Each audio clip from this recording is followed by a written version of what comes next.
নমস্কার, আপনারা দেখছেন হেডলাইন্স বরাক প্রাইম টাইম। সঙ্গে আপনাদের আমি বিক্রম সরকার। দেখে নেওয়া যাক সংবাদ শিরোনাম।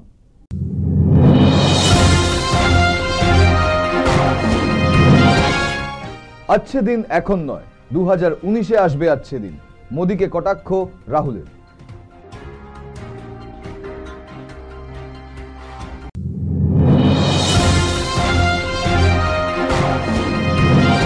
দু 2011-র পর 2016-র নির্বাচনী সওদা করে গেলেন মুখ্যমন্ত্রী তরুণ গগৈ।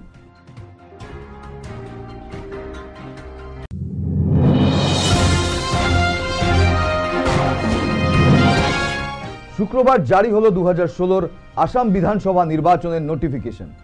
নির্বাচন অনুষ্ঠিত হবে দুটি পর্যায়ে।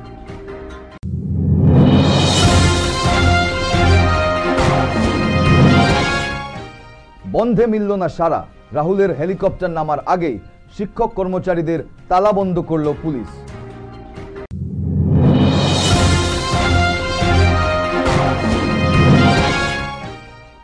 হৃদরোগে আক্রান্ত হয়ে প্রয়াণ প্রাক্তন লোকসভা অধ্যক্ষ পি.এ. সাংমার।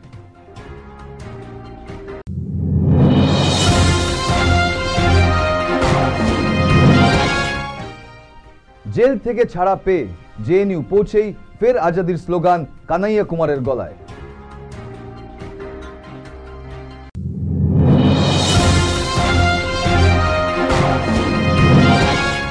শুক্রবার ক্যাপ্টেন এনএম গুপ্ত ট্রফি তুলে নিল আসাম রেজিমেন্টাল সেন্টার। ছিটকে গেল গুয়াহাটি এএসইবি।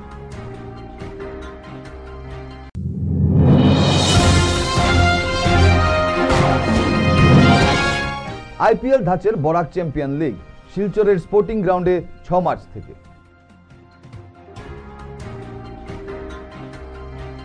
এবার বিস্তারিত খবর। अच्छे दिन এখনো আসেনি, 2019-এ আসবে দেশের अच्छे दिन। শিলচর এসে এভাবেই মোদিকে কটাক্ষ করে বললেন কংগ্রেসের সহসভাপতি রাহুল গান্ধী। 16 মিনিটের ভাষণে মোদির নাম উল্লেখ না করে আক্রমণ চালিয়ে গেলেন কংগ্রেসের যুবরাজ। अच्छे दिन এখনো আসেনি, 2019-এ আসবে দেশের अच्छे दिन। শিলচর এসে এভাবেই প্রধানমন্ত্রী নরেন্দ্র মোদীকে খোঁচা দিলেন কংগ্রেসের উপাধ্যক্ষ রাহুল গান্ধী। 3 জেলার কংগ্রেস কমিটির উদ্যোগে শুক্রবার ডিএসএর ময়দানে আয়োজিত জনজাগরণ সভায় অংশ নেন রাহুল।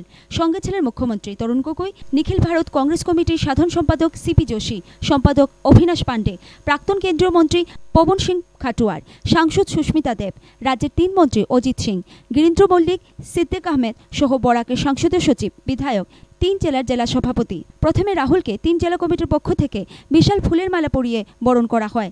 তারপর একে একে তরুণ গগৈ, সিপি যোশী, অভিনাশ পান্ডে, পবন সিং খাটুয়ারকে ফুলের তোড়া দিয়ে বরণ করেন বিধায়করা। কাঠফাটা রোদে বিশাল জনসমাবেশ দেখে আপ্লুত হয়ে পড়েন কংগ্রেস যুবরাজ। अच्छे दिन भैया, अब 2019 में ही आएंगे। यहां पे अच्छे दिन है, यहां पे फिर से अच्छे दिन। कांग्रेस पार्टी जब चुनाव जीतेगी आएंगे और दिल्ली की सरकार जब जाएगी तो फिर सचमुच अच्छे दिन हिंदुस्तान में फिर से आएंगे। ভাষণের শুরুতেই রাহুল বরাকের ভাষার প্রতি সম্মান ও ভালোবাসা জানাতে গিয়ে বলেন, जब भी मैं कलकत्ता जाता हूं तो कलकत्ता में वापस आने से पहले मैं मिष्टी दोई जरूर खाता हूं।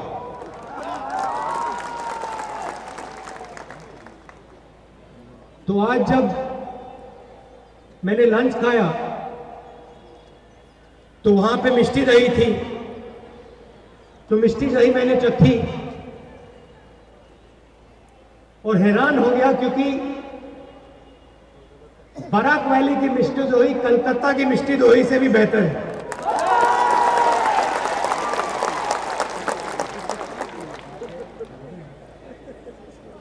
मिष्टी दोही से सिर्फ एक ही चीज और मीठी है और वो है आपकी बंगाली भाषा।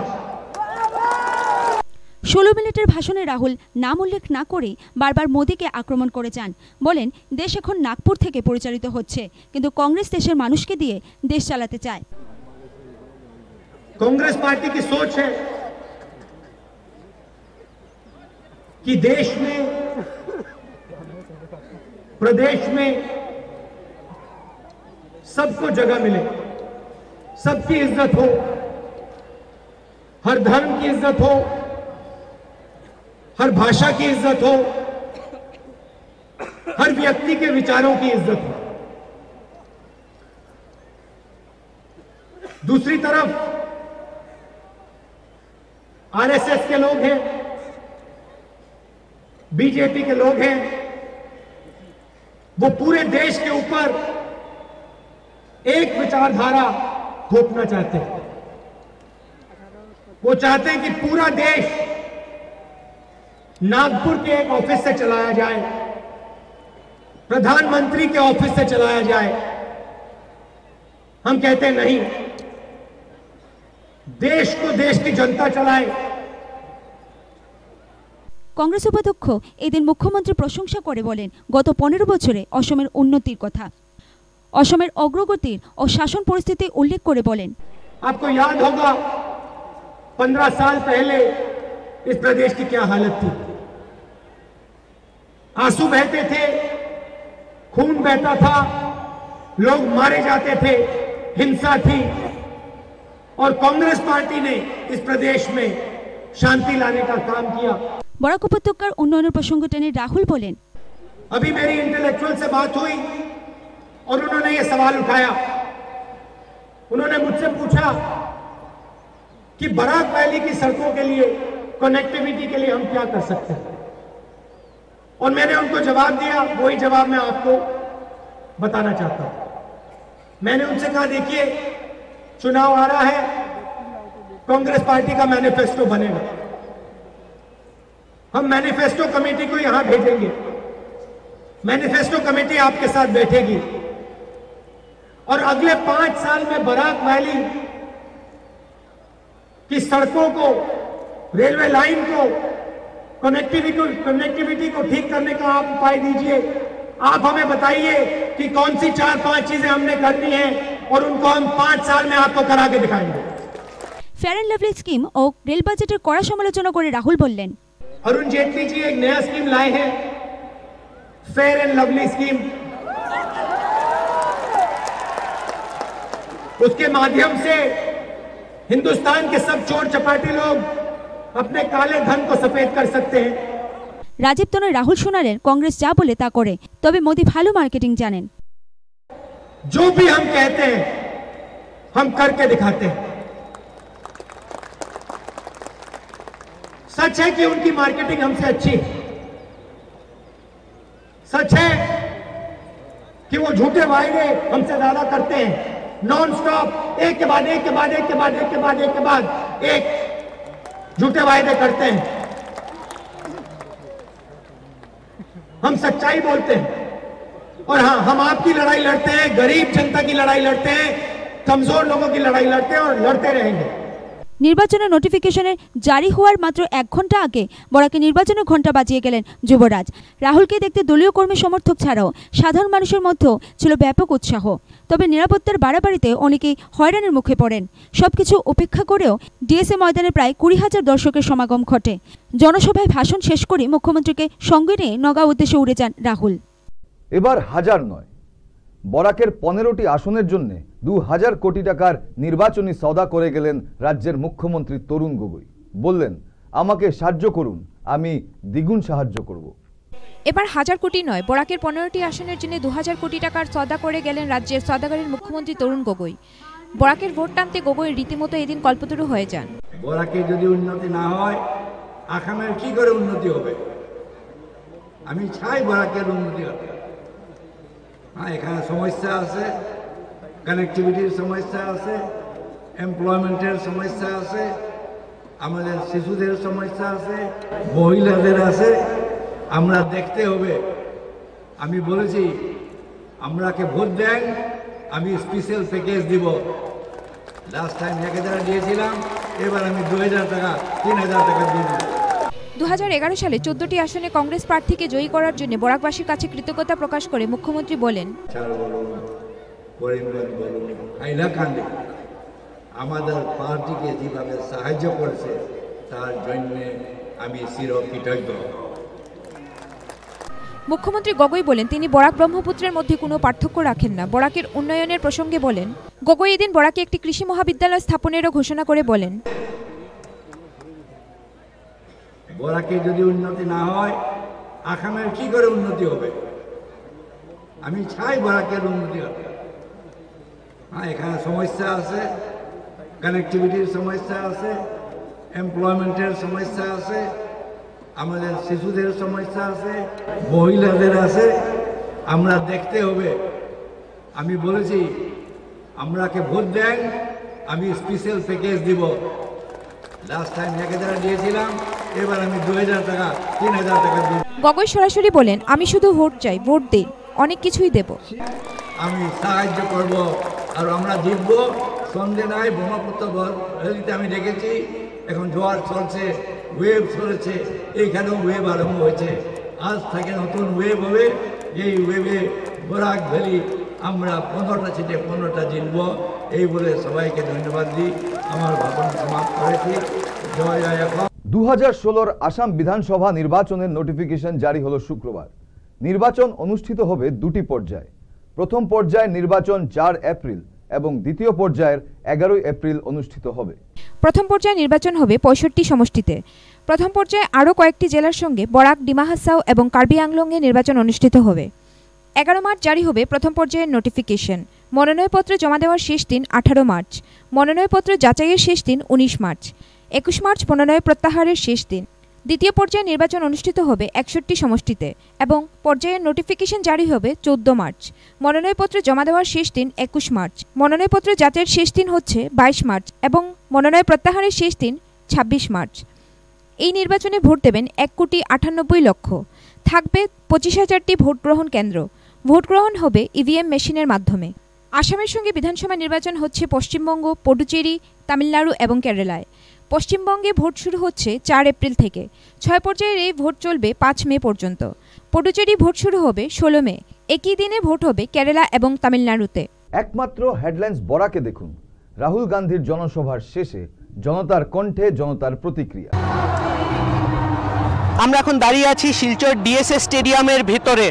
আপনারা দেখতে পাচ্ছেন পিছনে প্রায় পুরো স্টেডিয়াম ভর্তি, সবাই অপেক্ষায়, এই অপেক্ষায় যে কখন এখানে এসে হাজির হবেন কংগ্রেস ভাইস প্রেসিডেন্ট রাহুল গান্ধী সহ আসামের মুখ্যমন্ত্রী তরুণ গগৈ।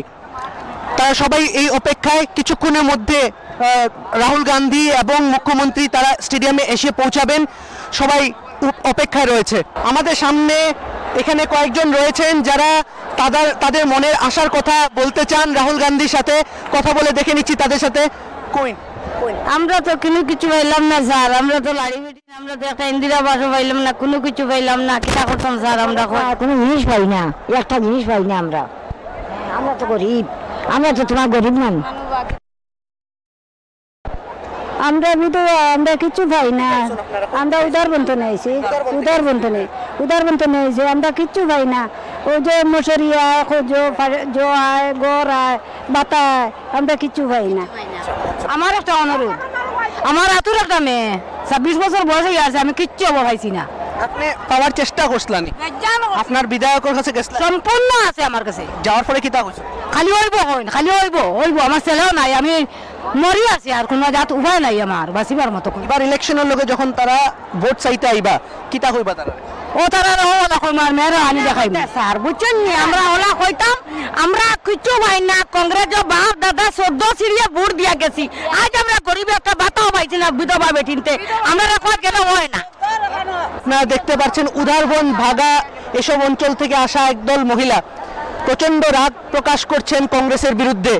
তারা বলছেন যে ইলেকশন আসলেই সববার তাদেরকে এই দেওয়া হবে, ওই দেওয়া হবে, এই প্রতিশ্রুতি দেওয়া হয়, কিন্তু আসলে কিছুই দেওয়া হয় না। बार्डीपार जीपी बार्डीपार से आए हैं, तो क्या आशाएं हैं आपके राहुल गांधी से? हमारे राहुल गांधी से ये आशा है कि हमारे जो टाउन है, अंचल है, इस अंचल में डेवलप और हो जाए। और हम उनसे उम्मीद करते हैं कि जो लोग बेकार है अब इंडिया में कम से कम 70% लोग बेकार है, उन लोग की चाकरी और कुछ देने की व्यवस्था करे। उसको हम बार बार अनुमति करते हैं कि राहुल गांधी जी हमारे असम को और भी सबसे ज्यादा जरूरत क्या है आपके, आप जहाँ से आए हैं वहाँ पे सबसे ज्यादा जरूरत क्या है? हम जहाँ से आ रहे हैं उसमें सबसे ज़्यादा ज़रूरत है हमारे जो अभी सड़क है, जो रोड है वो थोड़ा बहुत ख़राब हो गया है, उसको रिपेयरिंग का थोड़ा बहुत मैंने मतलब विनती करना चाहता हूँ राहुल गांधी जी से। जो ग्रामीण असम ग्रामीण योजना सड़क है वो हो चुका है, फिर भी अभी रिपेयरिंग का टाइम हो गया है क्योंकि उसमें पूरा ख़राब है, जा नहीं सकता, लोग गाड़ी आके फंस जाता है, बहुत ही प्रॉब्लम क्रिएट होता है हमारे अंचल में है। तो हम लोग आशा करते हैं कि ये लोग सब सुविधा को सुविधा बना दे। আমরা এসেছি রাহুল গান্ধীর প্রোগ্রাম দেখতে, আমরা শিলচর মহিলা কংগ্রেস টিমের। আর যা শুনেছেন তা নিয়ে কি আপনারা স্যাটিসফাইড? আমরা স্যাটিসফাইড, হ্যাঁ আমরা পেয়েছি, যত ওয়াদা করেন ততটা পুরা করেন, कांग्रेस पार्टी पूरा करे। सिलचर में एमएलए जो है वो तो कांग्रेस के नहीं है। हाँ, तो आज जो आप यहाँ पे आए हैं, जो बातें आपने सुने, आप राहुल गांधी जी से सहमत हैं? हाँ जरूर, हम लोग सब सहमत हैं। जय हिंद।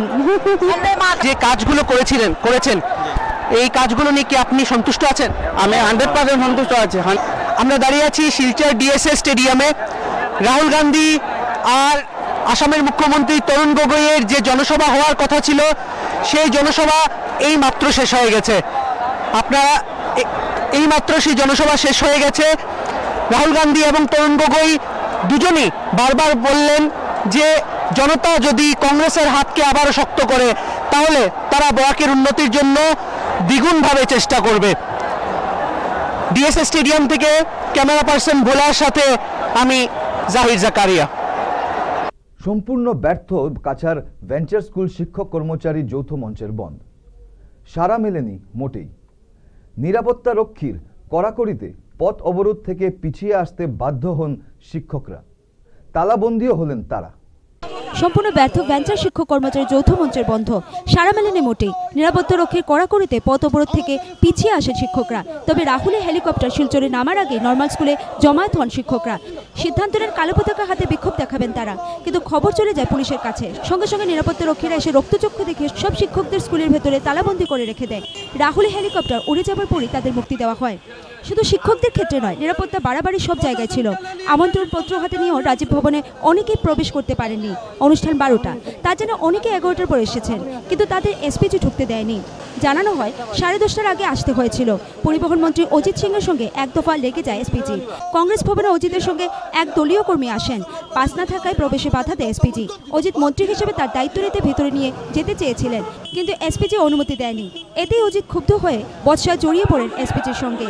এভাবে নিরাপত্তা রক্ষীদের বারবারন্ত অনেকেই বেকায়দায় পড়েছিলেন, রেহাই পাননি সাংবাদিকরাও। এদিকে তালাবন্ধ শিক্ষকরা তরুণ গগৈ হাই হাই, শিক্ষামন্ত্রী মুর্দাবাদ ধ্বনিত উত্তাল করে তোলেন নর্মাল স্কুল চত্বর। যৌথ মঞ্চের পক্ষে রিয়াজ আলী জোড়াসুরে জানালেন, গণতান্ত্রিক আন্দোলনের উপর আঘাত করেছেন কংগ্রেস। পুলিশ লেলিয়ে শিক্ষকদের তালাবন্ধ করে রাখা হয়েছে, এর জবাব 2016 সালে শিক্ষক সমাজ দেবে। রিয়াজ আরও বলেন, শিক্ষকরা অনাহারে মরছেন আর লক্ষ লক্ষ টাকা ব্যয় করে রাহুল গান্ধীকে এনে নির্বাচনী প্রচার চালাচ্ছেন গগৈ। এর পরিণাম আগামীতে ভয়ঙ্কর হবে বলে হুঁশিয়ারি দেন রিয়াজ। মুখ্যমন্ত্রী জবাব চাই, জবাব দাও, কংগ্রেস সরকার নিবদ্ধ, কংগ্রেস সরকার নিবদ্ধ, মুখ্যমন্ত্রী high high high high high. লোকসভার প্রাক্তন অধ্যক্ষ পিএ সাংমা শুক্রবার রাতে হৃদরোগে আক্রান্ত হয়ে শেষ নিঃশ্বাস ত্যাগ করলেন তার দিল্লির বাসভবনে। তার মৃত্যুতে শোকাতুর রাজনৈতিক মহল। শুক্রবার রাতে প্রাক্তন লোকসভা স্পিকার পূর্ণ আগতক সাংমা হৃদরোগে আক্রান্ত হয়ে শেষ নিঃশ্বাস ত্যাগ করেন তার দিল্লি বাসভবনে। মৃত্যুকালে তার বয়স হয়েছিল 68 বছর। 1947-এর 1 সেপ্টেম্বর মেঘালয় জেলার পশ্চিম গারো পাহাড়ের চাপাহাতিতে জন্ম হয় তার। 1988 থেকে 1990 পর্যন্ত তিনি মেঘালয়ের মুখ্যমন্ত্রী পদে ছিলেন। 1977 সাল থেকে 8 বার লোকসভায় নির্বাচিত হন তিনি। 1996 থেকে 1998 পর্যন্ত লোকসভা স্পিকার ছিলেন তিনি। 1999 সালে সোনিয়া গান্ধীর বিদেশি মূল্যের প্রশ্ন তুলে বিদ্রোহ করায় কংগ্রেস থেকে সাংমা, শরদ পাওয়ার এবং তারিক আনোয়ারকে বহিষ্কার করা হয়। পরবর্তীতে 3 জন ন্যাশনাল কংগ্রেস পার্টি নামে একটি দল গঠন করেন। তিনি 2004-এ এই দল ছেড়ে আঞ্চলিক দলে যোগ দেন, যেটি পরে তৃণমূল কংগ্রেসের সাথে জোট বাঁধে। তিনি পরে আবার এনসিপি থেকে রাষ্ট্রপতি পদের নির্বাচনে প্রণব মুখার্জির বিরুদ্ধে দাঁড়িয়ে পরাজিত হন। 57 বছর পেরিয়ে গেলেও বরাকের 11 ভাষা শহীদ পাননি সরকারি স্বীকৃতি। তবে 61 ভাষা শহীদকে আনুষ্ঠানিকভাবে শ্রদ্ধা জানালেন রাজ্যের কংগ্রেসী মুখ্যমন্ত্রী তরুণ গগৈ ও সর্বভারতীয় সহসভাপতি রাহুল গান্ধী শুক্রবার। বাংলা ভাষার জন্য বরাক উপত্যকায় আত্মহুতি দিয়েছিলেন 11 জন ভাষা সেনানী। তখন কেন্দ্রে এবং রাজ্যে সরকার ছিল কংগ্রেসের। নিজেদের কাঁধ থেকে দায় এড়াতে ভাষা শহীদদের স্বীকৃতি দিতে চায়নি কংগ্রেস। অথচ শুক্রবার জাতীয় কংগ্রেসের উপসভাপতি রাহুল গান্ধী শিলচর গান্ধীবাগে উপস্থিত হয়ে শহীদ বেদিতে শ্রদ্ধার্ঘ্য নিবেদন করেন। এদিন বেলা 12:30 নাগাদ দলের রাজ্য স্তরের নেতাদের সঙ্গে যুবরাজ রাহুল গান্ধী গান্ধীবাগে একাদশ শহীদদের উদ্দেশ্যে শ্রদ্ধা জানান। উপস্থিত ছিলেন সাংসদ সুস্মিতা দেব, দলের রাজ্য সভাপতি অঞ্জন দত্ত, মন্ত্রী অজিত সিং সহ অন্যান্যরা। এর আগে শিলচর রাজীব ভবনের প্রবেশদ্বারে ঠাকুমা ইন্দিরা গান্ধীর আবক্ষ মূর্তির আবরণ উন্মোচনও করেন রাহুল গান্ধী। মাধ্যমিক পরীক্ষার উত্তরপত্র পুড়ে ছাই হয়ে গেল জোরহাটে। তদন্তের নির্দেশ দিলেন মুখ্যমন্ত্রী তরুণ গগৈ। মাধ্যমিক পরীক্ষার উত্তরপত্র পুড়ে ছাই হয়ে গেল জোরহাট জেলার শঙ্করদেব সেমিনারি স্কুলে। ঘটনায় সৃষ্টি হয়েছে উত্তেজনা, কারণ এই ঘটনার সাথে অনেক পড়ুয়ার জীবন জড়িত। এদিকে এই ঘটনাকে কেন্দ্র করে secondary education of board of Assam এর সচিব কমলজ্যোতি গগৈ সেবা কার্যালয়ে এক জরুরি বৈঠকে বসবেন। উল্লেখ্য, 12,000 পড়ুয়ার গণিত, সমাজবিজ্ঞান ও বাংলার 65,000 উত্তরপত্র পুড়ে ছাই হয়ে গেছে। তা সত্ত্বেও শিক্ষামন্ত্রী শরৎ বরকটকি এই ব্যাপারে নীরবতা বজায় রেখেছেন। এদিকে মুখ্যমন্ত্রী তরুণ গগৈ এ ব্যাপারে উদ্বেগ প্রকাশ করে সিআইডি তদন্তের নির্দেশ দিয়েছেন। মুখ্যমন্ত্রী গগৈ জোরহাটের জেলা শাসককেও অবিলম্বে এই ঘটনা সম্পর্কে খবর দেওয়ার নির্দেশ জানিয়েছেন। কাছাড়ে সফল না হলেও বেঞ্চের স্কুল শিক্ষক কর্মচারীদের বন্ধ সফল হলো হাইলাকান্দিতে। প্রতিশ্রুতি সত্ত্বেও চাকরি স্থায়ীকরণ না করায় হাইলাকান্দি জেলায় বন্ধ পালন করলেন জেলার ভেঞ্চার স্কুলের অপ্রাদেশিকৃত শিক্ষকরা। এদিন তারা 15 নম্বর জাতীয় সড়ক অবরোধ সহ লালা এবং কাটলিচড়া শিক্ষাখণ্ডের কার্যালয়ে তালা লাগিয়ে সরকারের বিরুদ্ধে বিক্ষোভ দেখান। উল্লেখ্য, কংগ্রেসের সহসভাপতি রাহুলের বরাক ভ্রমণকে ঘিরেই আন্দোলনে উত্তেজনা তীব্র হয়ে ওঠে। এদিন শিক্ষকরা মুখ্যমন্ত্রী এবং শিক্ষামন্ত্রীর বিরুদ্ধে স্লোগানে পরিস্থিতি উত্তপ্ত করে তোলেন। শিক্ষকদের দাবি 12 ঘন্টার মধ্যে তাদের চাকরি স্থায়ীকরণ না হলে বরাক উপত্যকায় কংগ্রেস নেতাদের প্রবেশ নিষিদ্ধ করা হবে। শিলচর পাবলিক উচ্চতর মাধ্যমিক বিদ্যালয়ের 75 বছর পূর্তি উপলক্ষে শুরু হলো প্ল্যাটিনাম জুবলি উদযাপন শুক্রবার। উল্লেখ্য, 1942 সালে 4 মার্চ শুরু হয়েছিল পাবলিক উচ্চতর মাধ্যমিক বিদ্যালয়ের যাত্রা। গৌরবের 75 বছর পূর্তি উপলক্ষে বিদ্যালয়ের শিক্ষক ও পড়ুয়ারা মিলে উদযাপন করেছেন প্ল্যাটিনাম জুবলি। বিদ্যালয়ের অবদান সম্পর্কে জানাতে গিয়ে অধ্যক্ষা জয়াদেব বলেন, এটা একটা অস্থায়ী স্কুলে পাঠদান শুরু হয় এবং এরপর শিক্ষকদের অক্লান্ত চেষ্টায় এবং এলাকাবাসীর সদিচ্ছায় এবং তাদের প্রয়াসে এখানে স্থায়ী একটি স্কুল। এই বিদ্যালয়ে এই অঞ্চলের বিশিষ্ট শিক্ষাবিদরা পাঠদান করে গেছেন। প্রথম প্রধান শিক্ষক ছিলেন কপিল কুমার ভট্টাচার্য। এরপর দেবেন্দ্র মোহন গোস্বামী ছিলেন, রমারঞ্জন ভট্টাচার্য ছিলেন। এরপর বিশিষ্ট শিক্ষাবিদ কিরণময় নাথ, তিনিও এখানে অধ্যক্ষ ছিলেন। প্রথমে ছিলেন প্রধান শিক্ষক, তারপর অধ্যক্ষ হয়েছেন। 1984-তে এই বিদ্যালয়টি পাবলিক উচ্চতর মাধ্যমিকে পরিগণিত হয়, উন্নীত হয়। এরপর অনেক বিষয় শিক্ষকও এসেছেন এখানে। আমরা এই অঞ্চলের অনেক কবি সাহিত্যিকদের এই বিদ্যালয়ে পেয়েছি। তাদের মধ্যে ছিলেন বিমল চৌধুরী, কামলের চক্রবর্তী, এরা সবাই একটু প্রয়াত হয়েছেন এবং এর কাছে পাঠ গ্রহণ করে এখানে অনেক কবি সাহিত্যিক এই অঞ্চলে রয়েছেন যারা লিখে যাচ্ছেন এখন। এইসব শিক্ষকের দ্বারা অনুপ্রাণিত হয়েই এরা সৃজনশীল জগতে এসেছেন। এছাড়াও বিশিষ্ট চিকিৎসকরা রয়েছেন, বিশিষ্ট শিক্ষাবিদরা রয়েছেন, এই বিদ্যালয়ের ছাত্র, প্রাক্তন ছাত্র, এবং এরা পাবলিক স্কুলের কথা, তাদের সঙ্গে যখনই কথা হয়, পাবলিক স্কুলের যে শিক্ষকরা তাদের সময়ে যে আত্মত্যাগী ছিলেন, যেভাবে ছাত্রদের জন্য তারা জীবন পণ করে ছাত্রদেরকে পাঠদান করেছেন, অনেক প্রতিকূল পরিস্থিতির মধ্যে ছাত্রদেরকে সামনের দিকে এগিয়ে যাওয়ার জন্য চেষ্টা করে গেছেন, সেটা একটা শিক্ষাপতিদের ত্যাগ ছাড়া আর কিছুই বলা যাবে না। এবার নিচ্ছি ছোট্ট একটা বিরতি। বিরতির পর জাতীয় ও খেলার খবর। বরাক উপত্যকা সহ ত্রিপুরার কেবল টিভি গ্রাহকদের জন্য এবার অত্যাধুনিক প্রযুক্তি ডিজিটাল টেলিভিশন পরিষেবা নিয়ে এসেছে অর্কিড কেবল টিভি নেটওয়ার্ক। এই পরিষেবায় স্বল্প মূল্যে গ্রাহকদের জন্য থাকছে 500টি ডিজিটাল চ্যানেল, সঙ্গে থাকছে বরাক উপত্যকার প্রথম এবং একমাত্র 24 ঘন্টার নিউজ চ্যানেল হেডলাইন্স বরাক। এছাড়াও বিনোদনমূলক চ্যানেল থাকছে অর্কিড প্লাস। ভারতবর্ষের অন্যতম ব্যবসায়িক প্রতিষ্ঠান হিন্দুজা গ্রুপের এই প্রকল্প বিশ্ববিখ্যাত এনএক্সটি ডিজিটালের বিশ্বমানের পরিষেবা উপভোগ করতে পারবে বরাক এবং ত্রিপুরাবাসী। সেটটপ বক্সের মাধ্যমে গ্রাহকদের অত্যাধুনিক MPG4 টেকনোলজিতে প্রতিটি চ্যানেল পাবেন ঝকঝকে। তাই এই পরিষেবা পেতে হলে নিজ নিজ অপারেটরদের সঙ্গে যোগাযোগ করুন। ফিরে এলাম বিরতির পর। এবার জাতীয় খবর। জেল থেকে ছাড়া পেয়ে জেএনইউ পৌঁছেই ফের আজাদির স্লোগান কানাইয়া কুমারের গলায়। গতবারের মতো এবারও জেএনইউর ছাত্র সংসদের সভাপতি কানাইয়া কুমার পরিষ্কার জানিয়ে দিয়েছেন তারা কার থেকে আজাদি চাইছেন। বললেন, আমরা ভারত থেকে আজাদি চাইছি না, ভারতে আজাদি চাইছি। সংবিধানের প্রতি সম্পূর্ণ ভরসা আছে। আমরা দরিদ্র, ক্ষুধা, শোষণ, সাম্প্রদায়িক বিভেদ, জাতপাত বৈষম্য থেকে আজাদি চাইছি। প্রবল হাততালির মধ্যে ভাষণের ছত্রে ছত্রে প্রধানমন্ত্রী নরেন্দ্র মোদীকে কটাক্ষ করেছেন কানহাইয়া কুমার। লোকসভা ভোটের সময় মোদীর দেওয়া প্রতিশ্রুতির কথা উল্লেখ করে তীব্র কটাক্ষ করেছেন এই ছাত্রনেতা। বলেছেন, মোদী বিদেশ থেকে কালো টাকা উদ্ধারের প্রতিশ্রুতি দিয়েছিলেন। প্রত্যেকের অ্যাকাউন্টে ওই কালো টাকা থেকে 15 লক্ষ টাকা দেওয়ার কথা বলেছিলেন। ভোটে এমন প্রতিশ্রুতি অনেকেই দেন, কিন্তু মোদীর প্রতিশ্রুতি এতটাই নাটকীয় ছিল, সে ভোলা সম্ভব হচ্ছে না। আর ওই ব্যর্থতা থেকে নজর ঘোরাতে চাইছে মোদীর নেতৃত্বাধীন সরকার। বৃহস্পতিবার সংসদে স্তালিনের প্রসঙ্গ টেনেছিলেন মোদী, তাও নজর এড়ায়নি কানহাইয়া কুমারের। তিনি বলেন, এর মধ্যে হিটলার ও মুসোলিনির কথাও বলতে পারতেন মোদী। কানহাইয়ার অভিযোগ, মুসোলিনির কাছেই তো পাঠ নিয়েছিলেন আরএসএস। মোদীর মন কি বাতকেও কটাক্ষ করতে ছাড়েননি কানহাইয়া কুমার। বললেন, মোদী মনের কথা বলেন, মনের কথা শোনেন না। মায়ের ছেলেকেও দেশদ্রোহী বলা হয়েছিল, একটু মায়ের কথাও বলুন। যে দিল্লি পুলিশ কানহাইয়াকে দেশদ্রোহিতার অভিযোগে গ্রেফতার করেছিল, সেটি মোদী সরকারের স্বরাষ্ট্র মন্ত্রকের অন্তর্গত। আর কেন্দ্রীয় স্বরাষ্ট্রমন্ত্রী রাজনাথ সিং দাবি করেছিলেন, জেএনইউ আন্দোলনের সমর্থন রয়েছে জঙ্গি হাফিজ সঈদের। এই প্রসঙ্গে তিনি একটি টুইটারেও উল্লেখ করেছেন। এদিন নাম না করে সেই রাজনাথকেও কটাক্ষ করেছেন কানহাইয়া কুমার। বললেন, ক্ষমতা আছে সেই ব্যক্তির কাছে যে ফর্জি টুইট করে। কানহাইয়া কুমারকে দেশবিরোধী বলে আক্রমণ করতে গিয়ে বিজেপির কেউ কেউ সীমান্ত সেনাদের শহীদ হওয়ার প্রসঙ্গ টেনেছিলেন। এদিন তার জবাবও দিয়েছেন কানহাইয়া। বলেছেন, শহীদ জওয়ানদের আমি স্যালুট করছি, কিন্তু যে সেনা মরে সে এদেশের, যে কৃষক মরে সেও এদেশের। তোমরা কেন মিথ্যা রাজনীতি করছো? লড়াই যে এখানেই থামছে না, স্পষ্ট করে দিয়েছেন কানহাইয়া কুমার। বলেছেন, তাদেরকে যতই দমন করার চেষ্টা হবে, আন্দোলন ততই বাড়বে।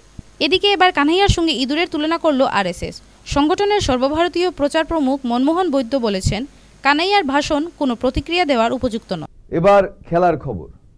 শুক্রবার ক্যাপ্টেন এনএম গুপ্ত ট্রফি তুলে নিল আসাম রেজিমেন্টাল সেন্টার। গুয়াহাটি এএসইবিকে 1 গোলে পরাজিত করে এআরসি। ক্যাপ্টেন এনএম গুপ্ত ট্রফিতে জয়লাভ করল Assam regimental centre. Silchar DSA মাঠে আয়োজিত ফাইনাল ম্যাচটিতে তারা 1 গোলে পরাজিত করে এএসইবি গুয়াহাটি টিমকে। প্রায় শুরু থেকেই আসাম রেজিমেন্টাল সেন্টারের আক্রমণ ও গতির সামনে হাবুডুবু খেতে দেখা গেল এএসইবি দলটিকে। ম্যাচের 36 মিনিটে এক দুর্দান্ত সরাসরি শট দিয়ে আসাম রেজিমেন্টাল সেন্টারকে ম্যাচের একমাত্র গোল এনে দেন এল রোশেন্দ্র। ম্যাচের অবশিষ্ট সময়ে ফিরে দাঁড়াতে পারেনি এএসইবি টিম, ফলে খেতাব নিজের নামে করে নিলেন আসাম রেজিমেন্টাল সেন্টার। আইপিএল ধাঁচের বরাক চ্যাম্পিয়ন লিগ আয়োজিত হচ্ছে শিলচরে। 6 মার্চ থেকে শিলচর স্পোর্টিং গ্রাউন্ডে বসবে এই আসর। আইপিএলের ধাঁচে শিলচরে আসর বসছে টি20 ক্রিকেট লিগের। বরাক চ্যাম্পিয়ন লিগ শীর্ষক এই কুড়ির ক্রিকেটের আয়োজক friends of the earth. Barak উপত্যকায় 8টি দল নিয়ে এই আসর বসছে শিলচর স্পোর্টিং গ্রাউন্ডে। 6 মার্চ থেকে শুরু হচ্ছে বরাক চ্যাম্পিয়ন লিগ। এই নকআউট প্রতিযোগিতার ফাইনাল ম্যাচটি হবে 13 মার্চ। বৃহস্পতিবার এক সাংবাদিক সম্মেলন ডেকে আয়োজকদের পক্ষে মাসুম আহমেদ জানান, এটার 8টা টিম পার্টিসিপেট করে। বরাক বিভিন্ন জেলা থেকে, করিমগঞ্জ, হাইলাকান্দি, রায়, উদারবন আর শিলচরও 3টা টিম। টি20 এখন এই জেনারেশনের টি20 একটা সবচেয়ে বড় ক্রিকেটের অঙ্গ। তাই আমরা ফার্স্ট টাইম একটা ইনিশিয়েটিভ রয়েছি। এটা হইব 6 মার্চ থেকে 13 মার্চ 2016। এটার মধ্যে আমরা আকর্ষণ করার লাগে, যেহেতু এই টুর্নামেন্টের ক্রিকেটের ব্যাপার আছে, তাই আমরা সংগঠন ফ্রেন্ডস অফ দি আর্থ, তার সভাপতি নিজেই একজন ক্রিকেটার, আর বরাকবেলির গর্ব প্রীতম দাস। আর এই টুর্নামেন্টে আরও সুন্দরভাবে যাতে এনকারেজ করা যায় ইউথ ট্যালেন্টে, এটা লাগে ফাইনাল ম্যাচও আমার আসামের আরেকজন গর্ব cricketer Abu Nasim Ahmed, RCB cricketer, প্রাক্তন আন্ডার-19 ক্রিকেটার, হেও আইব আমরা। এছাড়া তারপর বিশিষ্ট ব্যক্তি বরাকবেলি যারা বিশিষ্ট ব্যক্তিরা। আজকের মতো খবর এ পর্যন্তই। শুভরাত্রি।